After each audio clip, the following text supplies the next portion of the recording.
साल था 1922। एक ऐसी जगह जो 3000 सालों से बैंड थी। अंधेरा, खामोशी और अंदर एक राज जो दुनिया ने कभी नहीं सोचा था कि खुलेगा।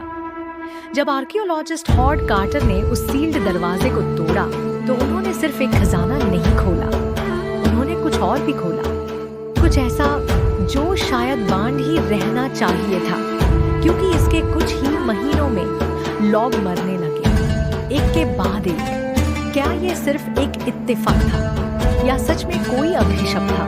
तूतनखमून का अभिशाप जो 3000 सालों बाद भी जिंदा था। नो, बहुत धीरे और गहरी आवाज में बोले। बैकग्राउंड में ईरी म्यूजिक चलाएं, अंधेरी टोन की फुटेज दिखाएं।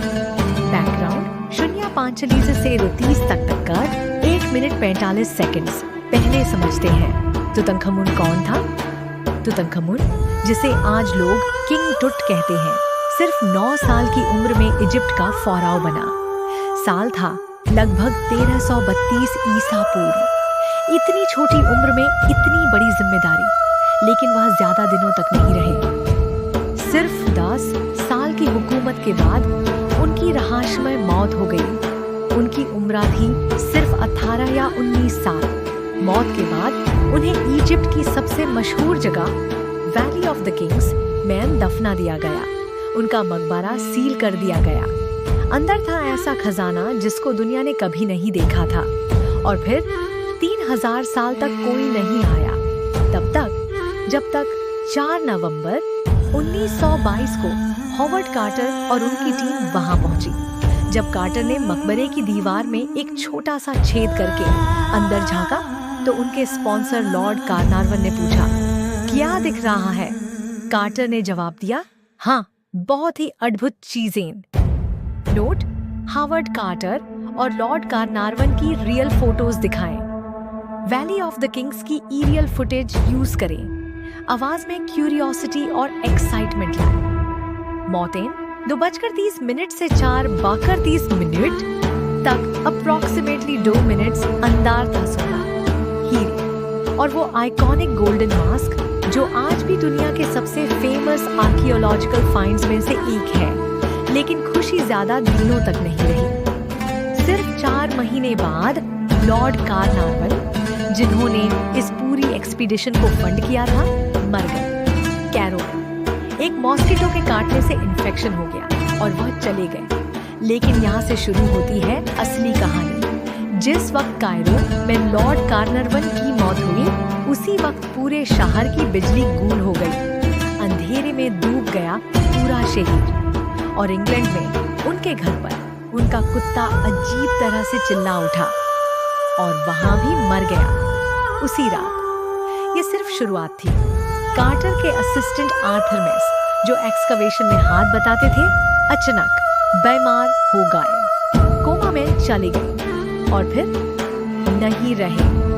अमेरिकन बिजनेसमैन जॉर्ज जे गूल्ड, जो स्पेसिफिकली टूम देखने आए थे, वह भी थोड़ी ही देर बाद फीवर से मर गए। एक एक्सरे स्पेशलिस्ट जो मम्मी का एक्सरे करने आया था, वह अपनी शिप में सवार भी नहीं हो पाया, रस्टीमैन ही चला गया। और सबसे अजीब बात, टूम के दरवाजे पर लिखा था, और ये बात आज भी डिबेट में हुआ कि सच में लिखा था या नहीं, जो भी इस फेरो की नींद तोड़ेगा, मौत उसके पास तेज पंख लाएगी। नोट, 1920 के अखबार की हेडलाइंस दिखाएं। लॉर्ड कार्नारवन की black and white photos. Dramatic music swell यहाँ करो। हर मौत के साथ स्क्रीन पर नाम और तारीख दिखाओ। थ्योरीज 4:30 से 6:10 तक, लगभग 1 मिनट 40 सेकंड। तो आखिर क्या हुआ? 3 थ्योरीज हैं जो साइंटिस्ट्स आज भी डिबेट करते हैं। पहली थ्योरी, जहरीली फंगस।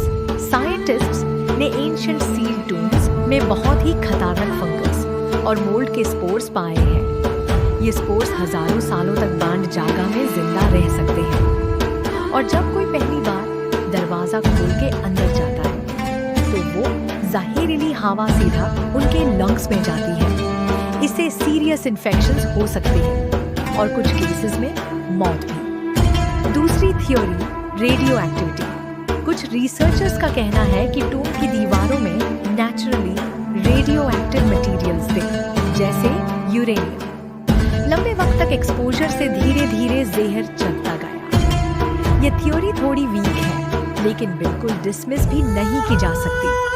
तीसरी थ्योरी, और ये सबसे लॉजिकल है, इत्तेफाक। हावर्ड कार्टर खुद, जिन्होंने सबसे पहले टूम में कदम रखा, 1929 तक जिंदा रहे। पूरे 17 साल बाद उन्होंने 66 साल की उम्र में नेचुरल मौत मारी, और कार्टर के साथ अंदर गए बहुत सारे लोगों ने भी लंबी और सेहतमंद जिंदगी जी। स्टैटिस्टिकली एक बड़ी टीम में से कुछ लोग तो मरते ही हैं कुछ सालों में। मीडिया ने सिर्फ ड्रामेटिक मौतें छूनी और एक कहानी बना दी, लेकिन फिर भी कुछ टाइमिंग इतनी अजीब है कि एक्सप्लेनेशन देना मुश्किल है। नोट, 3 थ्योरीज के लिए 3 अलग एनिमेशंस या टेक्स्ट कार्ड्स यूज करें। माइक्रोस्कोप में मोल्ड की इमेज दिखाएं, हॉवर्ड कार्टर की तस्वीर दिखाएं, जिंदा और हेल्दी। आउटरो 6 मिनट 10 सेकंड से 6 मिनट 53 सेकंड तक, लगभग 43 सेकंड, 3000 साल की खामोशी, एक सील हुआ दरवाजा, और मौतें जो आज भी सुलझी नहीं है। क्या तूतनखमून का अभिशाप सच था, या ये सिर्फ इंसान का दार था जो अंधेरों में कनेक्शंस ढूंढता रहता है? आप क्या सोचते हैं? कमेंट में जरूर बताएं, मैं हर एक जवाब पढ़ता